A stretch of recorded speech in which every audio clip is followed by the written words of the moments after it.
हम लोग कहते हैं ट्रांसजेंडर कौन है, तो ये कौन है और ये कहाँ से आते हैं, ये सभी के मन में रहता है। तो ये कोई कहीं से आते नहीं है, ये आप ही के घर से आते हैं।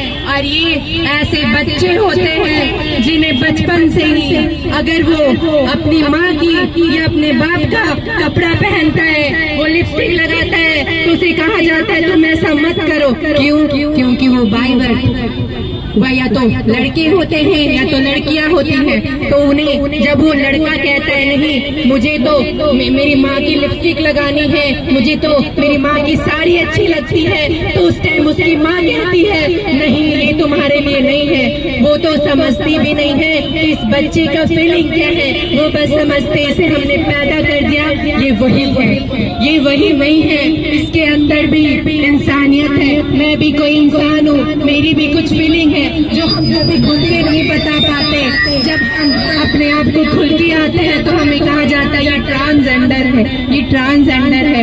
अरे हम ट्रांसजेंडर नहीं है, हम तो आपके एक बेटी की तरह हम भी कपड़े पहनते हैं कि हमें भी एक बेटी का सम्मान दो, हमें भी एक पत्नी का सम्मान दो, हमें भी एक माँ का सम्मान दो, जो कि कोई नहीं देते हैं और देते भी हैं तो उन्हें पब्लिक, उनकी सोसाइटी, उनके फैमिली उनको हर टाइम ये कहती है ये तो तुम्हारे लायक नहीं है, ये तो तुम्हारे घर में रहने लायक नहीं है। क्या हम लोग इतने गंदे हैं? क्या हम लोग क्या कोई बाहर से या कोई प्लेनेट से आए हुए इंसान है जो हम लोग को इतना किया जाता है हमारे साथ? हम अगर रोड पे चलते हैं तो हमें कहा जाता है अरे देखो ट्रांसजेंडर जा रहा है, तुमने कभी अपने आप को देखे हो? तुम क्या हो, तुम क्या हो?